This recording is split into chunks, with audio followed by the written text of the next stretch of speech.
Welcome students, मैं हूँ S Mehta YouTube बाल मंदिर से। आज हम व्यवसाय अध्ययन में पढ़ रहे हैं विमुद्रीकरण के प्रभाव। विमुद्रीकरण के बारे में मैंने लास्ट वीडियो में आपको समझाया था कि जब कोई नोटों की मान्यता समाप्त कर दी जाती है, जब वो चलन से बाहर हो जाते हैं तो उनको विमुद्रीकरण कहते हैं। 8 नवंबर 2016 को 500 और 1000 के नोट बंद होने से हमारी अर्थव्यवस्था पर, आम लोगों पर काफी प्रभाव इसका पड़ा है। तो क्या क्या प्रभाव पड़े हैं, आज हम इसके बारे में पढ़ रहे हैं। पहला प्रभाव रोकड़ लेन देन में वृद्धि, नहीं रोकड़ लेन देन में कमी। तो रोकड़ लेन देन में कमी आ गई। पहले जो लोग कैश में ट्रांजैक्शन करते थे, अब वो ऑनलाइन पेमेंट पे ज्यादा भरोसा रखते हैं। यानी लोग अपने पास ज्यादा रोकड़ नहीं रखना चाहते, वो बैंक से बैंक ट्रांजैक्शन करना चाहते हैं। ये तो आपने भी देखा होगा कि एक टाइम पर लोगों के घरों में 10-10 लाख पड़े होते थे अपने अलमारी वगैरह में, लेकिन अब लोग रोकड़ ज्यादा घर में नहीं रखना चाहते, वो सारा का सारा बैंक में डिपॉजिट करा देते हैं। और आजकल लोग ज्यादा से ज्यादा ऑनलाइन ट्रांजैक्शन करते हैं और उस पर भरोसा करते हैं। तो विमुद्रीकरण के बाद लोगों में ऑनलाइन ट्रांजैक्शन का क्रेज थोड़ा ज्यादा आया है, लोग ज्यादा ऑनलाइन ट्रांजैक्शन करने लगे। तो रोकड़ लेन देन में काफी कमी आई है। लोग एक दूसरे को चेक देते हैं, ऑनलाइन पेमेंट करते हैं बैंक के थ्रू, लेकिन जो कैश है वो कम देना पसंद करते हैं। बैंक जमा में वृद्धि, जो पहले लोग अपनी अलमारी में पैसे रखते थे, बहुत सारी लेडीज है घर की, वो भी अपनी अलमारी में पैसे रखते थे, बहुत सारे लोग हैं जो अपनी तिजोरी में पैसे रखते थे। अब वो सारा पैसा जितना भी कमाते हैं बैंक में जमा करवाते हैं, क्योंकि पता नहीं कि आगे कौन से नोट बंद हो जाए, फिर से उन्हें सारे नोट्स को एक्सचेंज कराने में इतनी प्रॉब्लम हो, तो इससे पहले ही वो सोचते हैं कि अब बैंक में ही जमा कराएंगे। तो इस तरह से बैंक की जमाओं में वृद्धि होगी। अब लोग जो है अपने घर पे ज्यादा रोकड़ न रखने के बजाय बैंकों में रोकड़ रखते हैं या बैंकों में पैसा जमा करवाते हैं। वित्तीय बचत में वृद्धि, अब जो सेविंग्स है वो बच जाती है।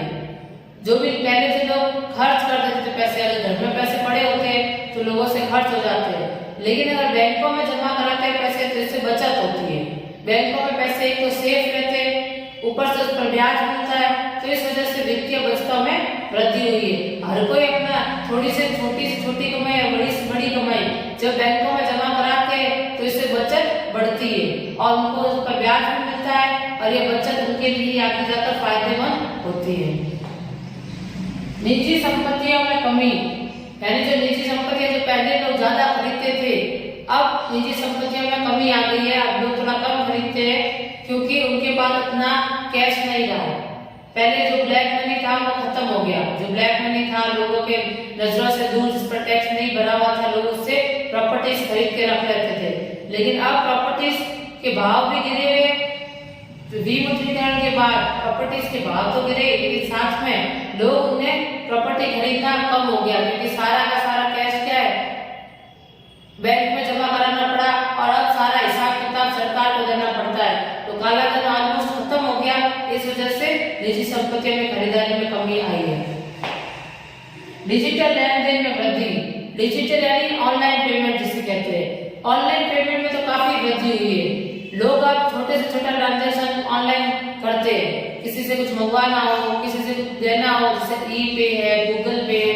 इससे आप भी देखोगे कि आप भी आजकल ऑनलाइन पेमेंट ज्यादा करते हो, ई-पे से, गूगल पे से। हर शॉप पर भी ऑनलाइन ट्रांजैक्शन के लिए फैसिलिटी उपलब्ध रहती है। आप वहां पर जाके ऑनलाइन क्रेडिट कार्ड या डेबिट कार्ड यूज कर सकते हो या गूगल से पेमेंट कर सकते हो। तो इस तरह से आजकल डिजिटल लेन देन में वृद्धि हुई है विमुद्रीकरण के बाद। यह विमुद्रीकरण से पहले नहीं इतनी जो डिजिटलाइजेशन था, विमुद्रीकरण के बाद ही इतना डिजिटलाइजेशन आया है। लोग जो है ऑनलाइन पेमेंट करना ज्यादा पसंद कर रहे हैं। भूमि भवन के मूल्य में कमी, विमुद्रीकरण के बाद भूमि यानी जमीन है या कोई भवन है, उसके मूल्य में थोड़ी कमी आई थी। मतलब जब विमुद्रीकरण जैसे आया था यानी 2016 में, तो उसके बाद अचानक से भूमि और भवन के भाव गिर गए थे, काफी कम हो गए थे, क्योंकि लोगों के पास तो कैश बचा ही नहीं कि वो भूमि और भवन जाके खरीद सके। सारा का सारा कैश उन्होंने बैंक में जमा करवा दिया। इस वजह से भूमि भवन में काफी मूल्य में कमी आई थी। अगला है आयकर संग्रह में वृद्धि, इनकम टैक्स में वृद्धि। लोगों ने अपनी जो कमाई छुपा रखी थी उन्होंने उसको सामने लेकर आए और उस पर भी टैक्स भरा। अगर सरकार के सामने वो नहीं लेके आते तो 500,000 नोट तो वैसे किसी काम के नहीं रहते, तो 100% कमाई भी उनकी बर्बाद हो जाती। इसलिए उन्होंने सोचा कि 50% टैक्स भरकर कम से कम 50% तो अपनी कमाई अपने पास रखेंगे। इस चक्कर में सब लोगों ने अपने काला धन, काली कमाई भी सबके सामने लेके आए और इस तरह से टैक्स में और सबने अपना अपना टैक्स टाइम पर भर दिया और इस तरह से आयकर कर में या फिर इनकम टैक्स में वृद्धि हुई है। सब लोग अगर टैक्स भरेंगे तो ऑटोमेटिकली इनकम टैक्स में वृद्धि हो जाएगी। अब सब लोग पैसा छुपाने के बजाय सारा बैंकों में जमा होता है, तो इसका ब्यूरो अपने आप, इसकी जो इन्फॉर्मेशन अपने आप सरकार के पास चली जाती है और सब लोग अपना टैक्स टाइम पर भरते हैं। तो ये सारे जो विमुद्रीकरण के प्रभाव है ये देखने को मिलते हैं। विमुद्रीकरण के बाद 2016 के बाद ये सारे प्रभाव एक व्यवसाय पर भी देखने को मिलते हैं कि आज बिजनेस में भी लोग जो है ऑनलाइन ट्रांजैक्शन करना ही पसंद करते हैं, बैंकों के थ्रू पेमेंट करना पसंद करते हैं, एक दूसरे को चेक देते हैं रोकड़ के बजाय। तो ये सारे प्रभाव जो है विमुद्रीकरण के बाद अधिक दिखाई दिए और इन प्रभावों की वजह से जो है डिजिटलाइजेशन अधिक हो गया है। डिजिटलाइजेशन मतलब ऑनलाइन पेमेंट ज्यादा से ज्यादा हो गया है, जिसके और इसका पॉजिटिव रिजल्ट भी रहा है, क्योंकि अब लोगों को अपने कैश घर पे रखने का रिस्क नहीं है। लोग पहले जो घर पे अगर अलमारी में कैश रखते थे तो चोरी हो जाने का जो डर था, अब वो डर नहीं है। लोग ज्यादा से ज्यादा जो कैश है वो बैंक में जमा करवा देते हैं, तो अब लोगों को ज्यादा खतरा भी नहीं महसूस होता है। और भी डिजिटलाइजेशन आने की वजह से गवर्नमेंट के पास हर किसी की कमाई का रिकॉर्ड रहता है। डिमोनेटाइजेशन की वजह से गवर्नमेंट को पता होता है किसने कितना कमाया है, किसने कितना छुपाया है, इसकी भी इंफॉर्मेशन गवर्नमेंट के पास रहती है। तो इसके काफी अच्छे भी प्रभाव दिखाई दिए, क्योंकि भ्रष्टाचार कम हुआ, काला धन भी कम, कई हद तक काला धन भी कम हो गया। तो इसके काफी अच्छे प्रभाव भी दिखाई दिए। तो ये विमुद्रीकरण के बारे में पूरा टॉपिक है, जो आप इसके बारे में और भी स्टडी कर सकते हो। ऑनलाइन देखोगे, ऑनलाइन में नेट पे जाके देखोगे तो आपको उसकी और भी अच्छी इंफॉर्मेशन मिल जाएगी।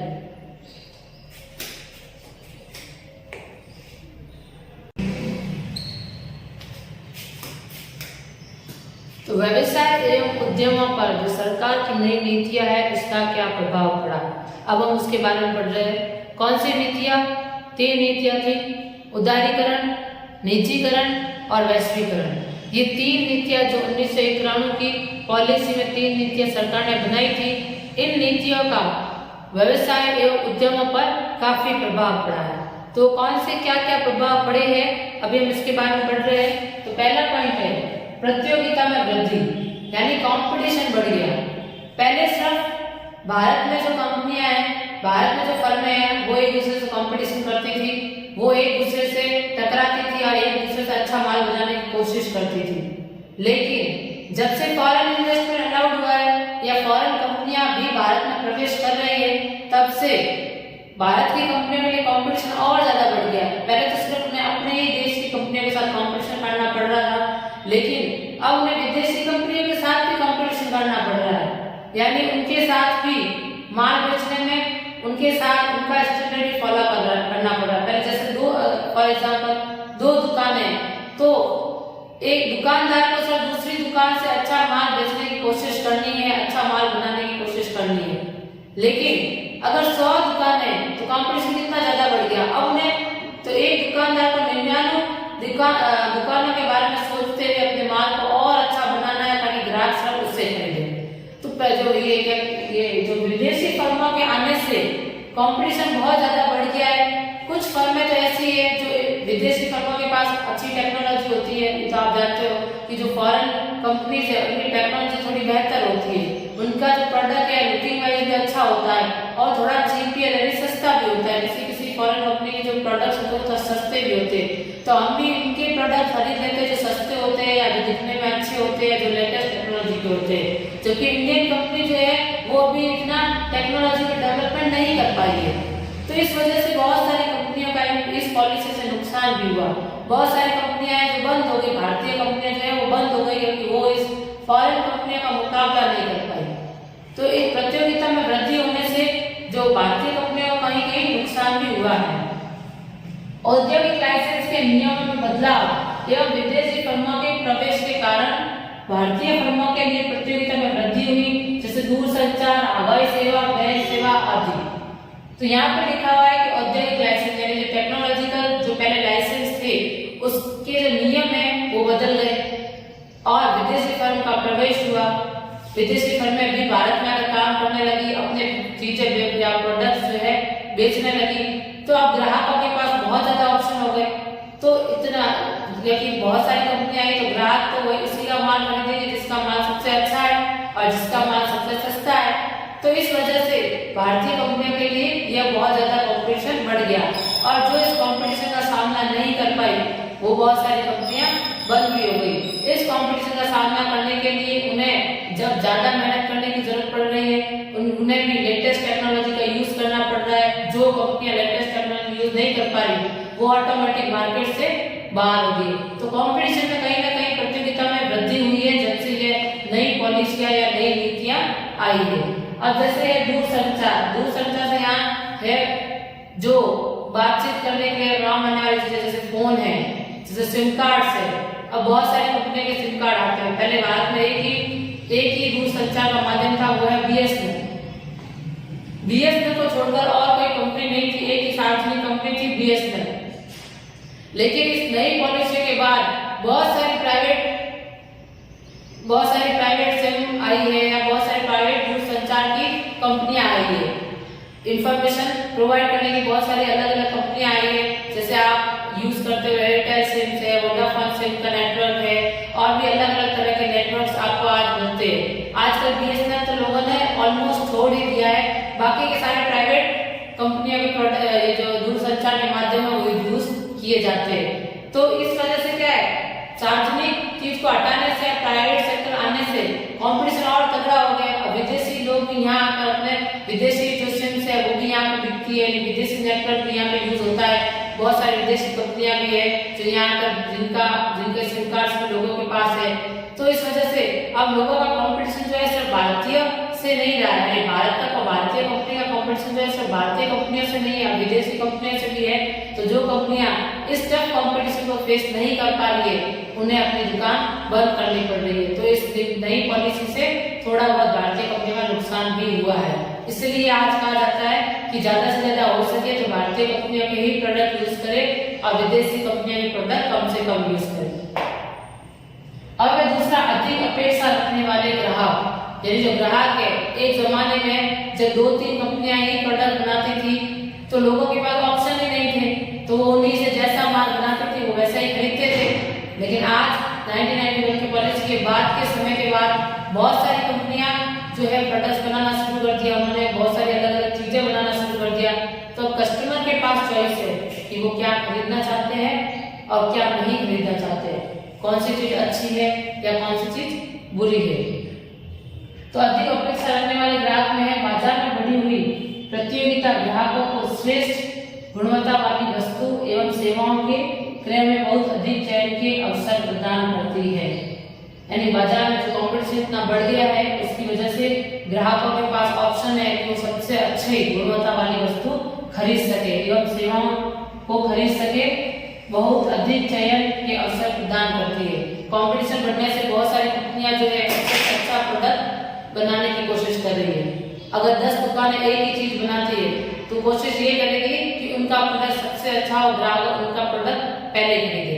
क्योंकि पहले तो एक ही कंपनी बनाने वाली होती थी, एक तो कंपनियां चीज बनाती थी, कस्टमर के पास कस्टमर ज्यादा हुआ करते थे, ना तो कस्टमर के पास कोई चॉइस हुआ करती थी, लोगों को जबरदस्ती वो चीज खरीदनी पड़ती थी क्योंकि उनके पास और कोई ऑप्शन नहीं था। लेकिन आज के जमाने में जो एक एक चीज के इतने सारे ऑप्शन है तो ग्राहक जो सबसे अच्छी गुणवत्ता वाली चीज है वही खरीदते हैं। तो दुकानदार और उद्यमी भी यही कोशिश करते हैं कि वो सबसे अच्छी गुणवत्ता वाली वस्तु बनाए ताकि ग्राहक उनकी वस्तु खरीदे।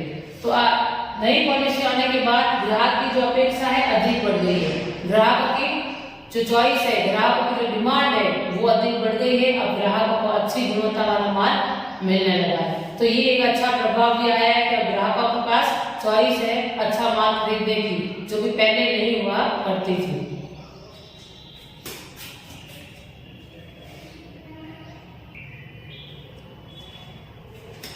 अब ग पॉइंट है तीसरा, प्रौद्योगिकी पर्यावरण में तेजी से परिवर्तन, यानी प्रौद्योगिकी पर्यावरण मतलब टेक्नोलॉजिकल एनवायरनमेंट। टेक्नोलॉजी में आज ज्यादा बदलाव हो गया है, तो उससे क्या परिवर्तन आए हैं?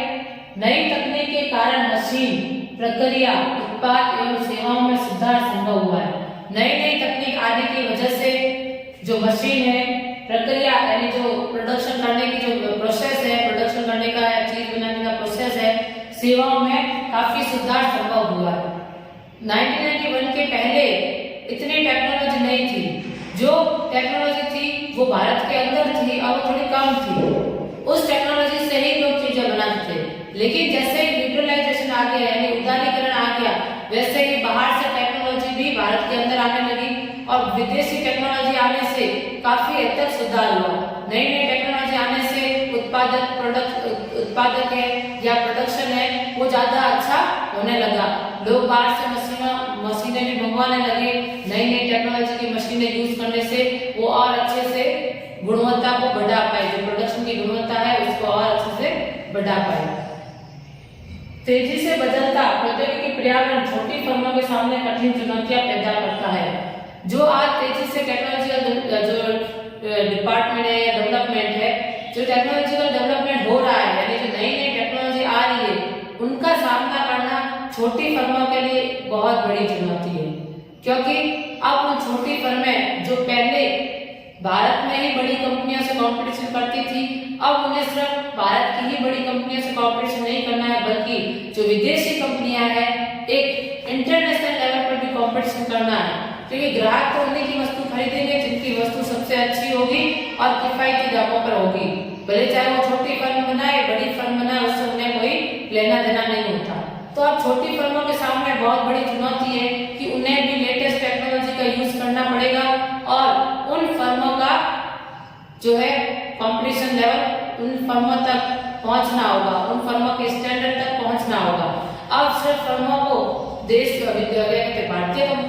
भारतीय कंपनियों से ही नहीं बल्कि एक इंटरनेशनल लेवल पर भी कंपटीशन फेस करना पड़ रहा है, यानी एक ग्लोबल लेवल पर भी कंपटीशन फेस करना पड़ रहा है, जो छोटी फर्मों के लिए ज्यादा कठिनाई वाला है। क्योंकि उनके पास इतना पैसा या इतनी कैपिटल नहीं लगी हुई होती है, छोटी फर्मों में इतनी कैपिटल नहीं लगी हुई होती है।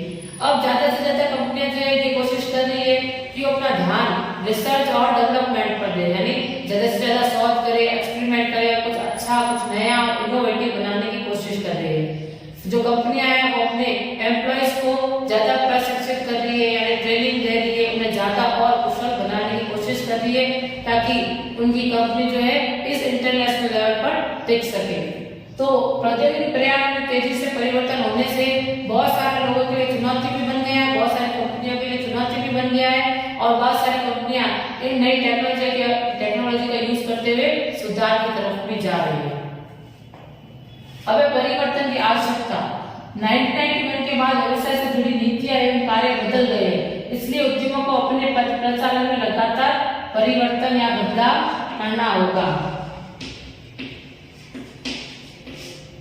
अब क्योंकि 1991 की पॉलिसी के बाद बहुत कुछ बदलाव हुआ है, बहुत कुछ चेंजेस हुए हैं, तो इस वजह से अब व्यवसाय या उद्यमों को भी अपने प्रक्रिया जो भी है या जिस तरह से वो काम कर रहे हैं उसमें बदलाव करना होगा।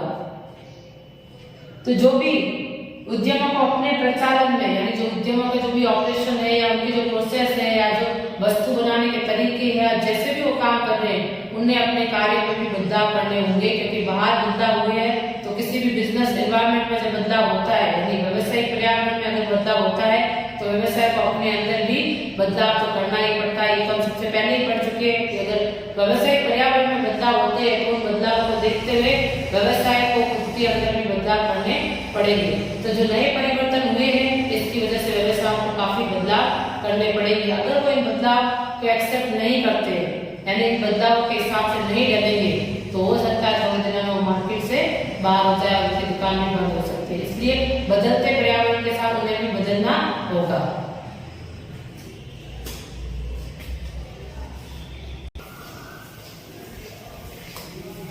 र है मानव संसाधनों के विकास की आवश्यकता, यानी मानव संसाधन यानी जो कर्मचारी है अब उनके विकास की आवश्यकता है, यानी उन्हें प्रशिक्षित किया जाए, उन्हें ट्रेनिंग दी जाए, उनका जो दिमागी स्तर है उसको और बढ़ाया जाए, मतलब जो उनकी सोचने की क्षमता को और बढ़ाया जाए, उन्हें क्षमतावान और कुशल बनाया जाए। क्यों इसकी क्यों आवश्यकता है? मानव विकास करने की क्या आवश्यकता है? तो भारतीय उद्यम में प्रशिक्षित कर्मचारियों की कमी के कारण लंबे समय से हानि का सामना करना पड़ रहा है। जो भारत के पास पहले कर्मचारी थे वो इतने शिक्षित नहीं थे, यानी जो पढ़े लिखे नहीं थे, क्षमतावान नहीं थे, पढ़े लिखे नहीं थे। इस वजह से कंपनियों को काफी नुकसान उठाना पड़ रहा था। नई बाजार परिस्थितियों की मांग उच्च क्षमतावान अधिक कुशल लोगों की है, इसलिए मानव संसाधनों में विकास की आवश्यकता है। लेकिन 1991 से पहले तो ये काम चल गया कि जो कम पढ़े लिखे कर्मचारी है उससे कंपनियां चल जाती थी, क्योंकि ज्यादा से ज्यादा वहाँ पे उत्पादन होता था। इतना टेक्नोलॉजी के बारे में नहीं सोचते थे, न इतने बदलावों के बारे में सोचते थे। हमेशा से एक तरह का काम होता हुआ आ रहा था, इतनी एजुकेशन की जरूरत नहीं पड़ी या इतनी ट्रेनिंग की जरूरत नहीं पड़ी। लेकिन अब जब परिस्थितियां बदल चुकी है तो अब जो है एक पढ़े लिखे कर्मचारी की आवश्यकता है, शिक्षित कर्मचारी की आवश्यकता है जो टेक्नोलॉजी को समझ सके और उसको समझते हुए कार्य कर सके। तो ऐसे कर्मचारी की आवश्यकता है, इसलिए अब मानव संसाधनों का विकास होना अति आवश्यक है। अब लोग जो है, अब किसी भी आप कंपनी में भी जाओगे तो वहाँ कम से कम एजुकेशन इम्पोर्टेंट होती है। पढ़े लिखे कर्मचारियों की आवश्यकता होती है जो टेक्नोलॉजी को समझ सके। इवन मजदूर लोगों के लिए भी पढ़ाई लिखाई जरूरी होती है, ताकि मशीन को चालू करना, बंद करना, मशीनों से कैसे काम करवाना है वो समझ सके। तो अब जो है मानव संसाधन के विकास की आवश्यकता है, क्योंकि परिस्थितियां बदल रही है, जब टेक्नोलॉजी दिन ब दिन बदल रही है, इतने बदलाव आ रहे हैं, इसलिए कर्मचारी भी थोड़े प्रशिक्षित होंगे तो वो भी ज्यादा अच्छे से कार्य कर पाएंगे। क्योंकि किसी भी कंपनी का मेन संसाधन तो उसके कर्मचारी ही होते हैं। अगर कर्मचारी वहाँ के शिक्षित और कुशल है तो कंपनी को सफल होने से कोई रोक नहीं पाएगा। लेकिन अगर कर्मचारी शिक्षित नहीं है या कर्मचारी इतना समझते नहीं है, उन्हें टेक्नोलॉजी के बारे में ज्ञान नहीं है, टेक्नोलॉजी को समझना उसके लिए बहुत ज्यादा कठिन हो गया है, तो वो कंपनी आगे नहीं बढ़ पाएगी। क्योंकि किसी भी कंपनी में अब बिना कंप्यूटर्स के काम नहीं होता, बिना मशीनों के काम नहीं होता। इसलिए मानव संसाधन के विकास की आवश्यकता है। तो नई पॉलिसी आने की वजह से अब मानव संसाधन यानी कर्मचारियों को भी शिक्षित होना पड़ेगा। इसलिए आज सारे कर्मचारियों को सबसे पहले किसी भी कंपनी में ट्रेनिंग दी जाती है काम करने की, उसके बाद उन्हें काम पर लगाया जाता है। तो इसलिए मानव संसाधन का विकास होना आवश्यक है। अब अगला है बाजार अभिविन्यास। बाजार अभिविन्यास पहले समय में फर्म उत्पादन पहले करती थी, बाजार में बिक्री है बाजार में बाद में करते थे। लेकिन आज स्थितियां बदल रही है। आज फर्म पहले बाजार का अध्ययन करते हैं और उनके अनुरूपी वस्तुओं का उत्पादन करते हैं। इसमें कहने का मतलब है कि जब 1991 की पॉलिसी से पहले 1991 से पहले फर्में जो गिनी चुनी 4-5 थी, तो वो बाजार में जाकर अध्ययन नहीं करती थी कि बाजार में किस चीज की आवश्यकता है। वो पहले उत्पादन करती थी, उसके बाद चीजों को बेचने मार्केट में उतरती थी। उन्हें पता है मार्केट में और कोई बेचने वाला नहीं है, प्रोडक्शन इतना कम है कि अपने आप बिक जाएगा। जब वस्तु ही कम है और खरीदने वाला ज्यादा है, तो पहले उद्यमों को सोचने की जरूरत ही नहीं थी कि उनकी वस्तु खरीदेंगे, बिकेगी नहीं बिकेगी, उसके बारे में सोचते नहीं थे। वो तो बस उत्पादन करते थे, चीजें अपने आप बिक जाती थी क्योंकि चीजों की कमी थी और खरीदने वाले ज्यादा। लेकिन अब जो परिस्थितियां बदल गई है, बहुत सारी कंपनियां हैं जो एक तरह की चीजें बनाती है, तो अब खरीदने वाले कम हो गए और बनाने वाले ज्यादा।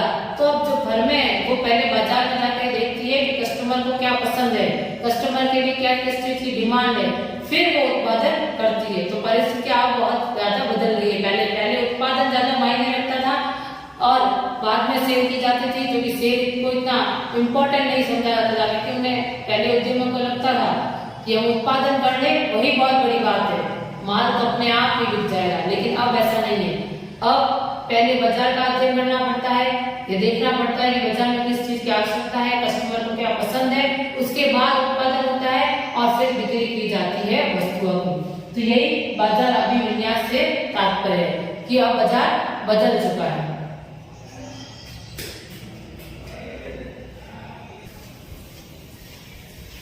लास्ट पॉइंट छठा 7वां पॉइंट चल रहा है, सार्वजनिक क्षेत्र को बजटीय समर्थन का अभाव। जो सार्वजनिक क्षेत्र है वहां पर अब सरकार जो है अगर वो सही से नहीं चल रहा है तो उसको कम बजट देती है। जब भी साल में जो बजट निकलते हैं, आपने देखा होगा बजट की घोषणा होती है तो सरकार बताती है कि किस किस क्षेत्र में कितना कितना पैसा जाएगा। तो अब जो सार्वजनिक क्षेत्र है जो सही नहीं चल रहे, जो अच्छे नहीं चल रहे, जो बीमार चल रहे हैं, यानी जिनमें लॉस ही लॉस हो रहा है, हानि हो रही है, तो सरकार अब उन पर पैसा वेस्ट नहीं करती है और उनको बंद करना या उनको सार्वजनिक प्राइवेट सेक्टर में देना ज्यादा पसंद करती है। तो जो पिछले वर्षों से सार्वजनिक क्षेत्र में केंद्रीय सरकार कम बजट दे रही है, जो लॉस में जा रही है, जो ढंग से काम नहीं कर रही है, तो उनको कम बजट दे रही है। इसलिए सार्वजनिक क्षेत्र के उपक्रम ने समझ लिया है कि इन्हें अस्तित्व में रहना है, विकास करना है तो अधिक कुशल होना होगा। तो सार्वजनिक क्षेत्र ने ये देख लिया है कि अगर उन्हें अस्तित्व में रहना है और उनका विकास करना है तो उन्हें ज्यादा अच्छे से काम करना होगा, तभी उन्हें बजट मिलेगा, तभी वो अस्तित्व में रह पाएंगे। वरना वो सार्वजनिक क्षेत्र बंद भी हो सकता है या निजी क्षेत्रों के हाथों में भी जा सकता है। तो जो सार्वजनिक क्षेत्र के जो उपक्रम है, जितनी भी कंपनियां हैं जो सार्वजनिक क्षेत्र के अंदर आती है, तो उन्हें ये समझना होगा कि अब उन्हें और ज्यादा अधिक कुशलता से कार्य करने की जरूरत है, तभी वो अस्तित्व में रह पाएंगे, यानी वो टिक पाएंगे और उनका विकास हो पाएगा और तभी उन्हें बजट मिल पाएगा। क्योंकि केंद्रीय सरकार अब उन सार्वजनिक क्षेत्र जो लॉस में चल रहे हैं उन पर अपना पैसा बर्बाद नहीं करना चाहती है। तो नई पॉलिसियों की वजह से अब सरकार का ध्यान जो कि निजीकरण की तरफ भी गया है, तो वो सार्वजनिक क्षेत्रों की तरफ जो लॉस में जा रही है उनको कम बजट देती है, अगर लॉस में जा रही है तो, और निजी क्षेत्र पर ध्यान ज्यादा दे रही है, उनके लिए फायदे ज्यादा कर रही है।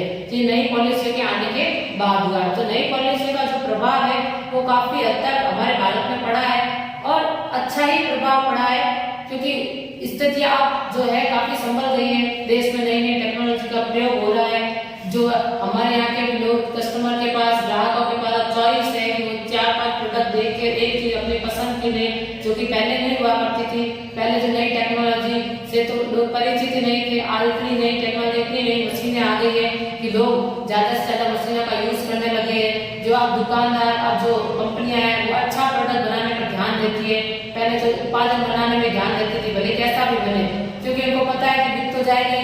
लेकिन अब जब बहुत ज्यादा कंपनियां हैं जो प्रोडक्शन करती है, तो कस्टमर के पास चॉइस आ गई है, तो अब कंपनियां जो है ज्यादा गुणवत्ता पर ध्यान देने लगी है। जो नए फॉरेन कंपनी के जो इन्वेस्टमेंट है वो भी हमारे भारत में आने लगे, यानी फॉरेन मुद्रा भी, विदेशी मुद्रा जिसे कहते हैं, वो भी भारत में आने लगी है। तो बहुत सारे बदलाव जो ये कहीं ना कहीं सारे बदलाव अच्छे ही है देश के लिए।